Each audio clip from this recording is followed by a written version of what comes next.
But Donald Trump was able to give us a secure border within his term. He was able to dramatically cut regulations, which is why the economy did so well. So things can happen over a fairly short period of time.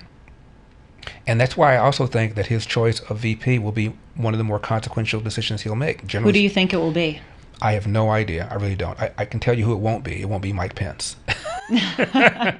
Oh, that's the joke. I think if I were Donald Trump, I would choose somebody black, because I believe that there are more gettable black votes and there are gettable female votes in the suburbs, which is what some people think he'll do. He'll put a woman in order to presumably attract more female voters. I think he'll potentially attract more black voters than female voters if he had somebody like Byron Donalds. I'm very impressed by him. Some people suggest Tim Scott. I don't want to diss Tim Scott. I met him on the campaign trail, but I'm much more impressed with Byron Donalds. I think he's a smart guy. He's a fighter. He's bright. And he's got a commanding presence. He's articulate. I would like Donald Trump to choose somebody like that, and I think that would be a smart move, because I believe that the percentage of black people who are now becoming increasingly fed up with the Democratic Party is growing, and Donald Trump should tap into that.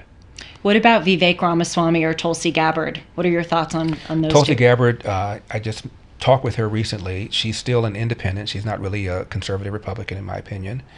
And Vivek, I think, is too young. I like him. I think he's enthusiastic, has a lot of good ideas. I just think he's too young. But Donald Trump is Donald Trump. He's going to make his decision. I believe that the old line that whoever he chooses should be somebody who's be ready to assume the office on day one is still something that I would hope that he would think about. By the way, some people speculate that Gavin Newsom is somehow, some way going to be the nominee for the Democrats, and that Joe Biden is so unpopular and Kamala Harris is so unpopular, they need to get somebody else like Gavin Newsom. As I explained in my book, that is not going to happen for a number of reasons.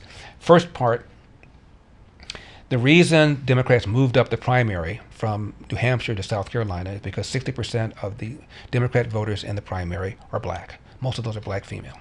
And they wanted to reward blacks for their loyalty by giving blacks a greater say in who the nominee is. The reason Kamala Harris is on the ticket is because she's a black female. When James Clyburn, on the eve of the South Carolina primary in 2020, endorsed Joe Biden, whose candidacy was going nowhere, this is after Bernie Sanders won the Nevada caucuses and for a few days became the party's frontrunner. A self-described Democrat socialist was a Democrat Party frontrunner, and they were scared bleepless. So then Clyburn endorsed Biden and extracted a promise from Biden that if Biden got elected president, his first Supreme Court nominee would be a black female. His running mate was a black female. Out here in California, as you know, when it was clear that Dianne Feinstein was not likely going to be able to finish her term, Gavin Newsom said he was going to appoint a black female, and did so. If Kamala Harris, who's right now on deck, to use a baseball expression, and recently said she's ready to take over in the event that she's called to do it. Lord help us.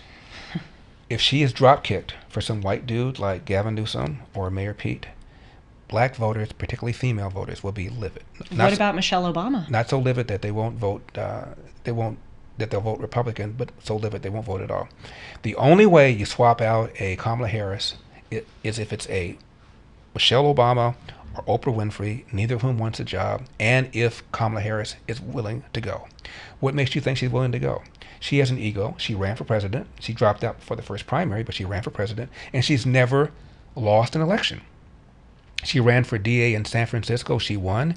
She ran for AG out here in California, and she won. She ran for re-election, AG, and she won. She ran for U.S. Senate, and she won. And she won on the ticket with Joe Biden. She's never lost an election. And believe me, I read a lot of black media, and they believe that when we conservatives mock her so-called cackle, it is both sexist and racist. And they believe that she has been saddled with thankless tasks, such as getting to the root cause of illegal immigration, when everybody knows the root cause of illegal immigration is Joe Biden. So the black media feels she's been treated unfairly, and if she is dislodged, as I said earlier, for a white person, the Democratic Party will have hell to pay, which is why Gavin Newsom is not announced. Why wouldn't you announce if you're Gavin Newsom to run for president? Biden's popularity is in the toilet. He's down on every issue other than abortion and maybe climate change. And Gavin Newsom desperately wants to be president. Why do you suppose he hasn't announced? Because he knows exactly what I just now told you. He does not want to be on the wrong end of getting rid of the black female who's on the brink of becoming the first female president of the United States. You're absolutely right that both President Biden and Vice President Harris are incredibly stubborn and are not going to willingly give up their positions. However, as you very well know, the Democratic Party has a huge problem on their hands, where 85% of Americans think that President Biden is too old to serve. Kamala Harris has a lower approval rating than Dick Cheney had, even at his lowest. And so do you still think that both of them will be on the ticket? You don't think that any Michelle Obama, Gavin Newsom They're stuck. They're stuck with her. trick is going to happen? They're stuck with her for the reasons that I mentioned. Black voters will be livid, particularly black female voters, if she's drop-kicked. The other problem with Gavin Newsom is really one of policy. Think about it. 2/3 of the country believes we're on the wrong track economically. Why? Inflation, gas prices.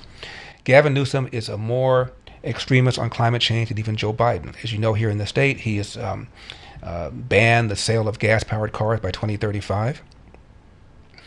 And California is a sanctuary state. Gavin Newsom has not said anything at all about the borders. He even praised Biden's pullout from Afghanistan. And so everything that you dislike about Joe Biden, every policy, Gavin Newsom would pour gasoline on it. He doesn't feel Joe Biden has spent enough. So there's nothing that Joe Biden has done that Gavin Newsom has criticized or offered a better alternative. So if you're somebody who believes we're on the wrong track, what makes you think this far left-wing California governor will put us on the right track?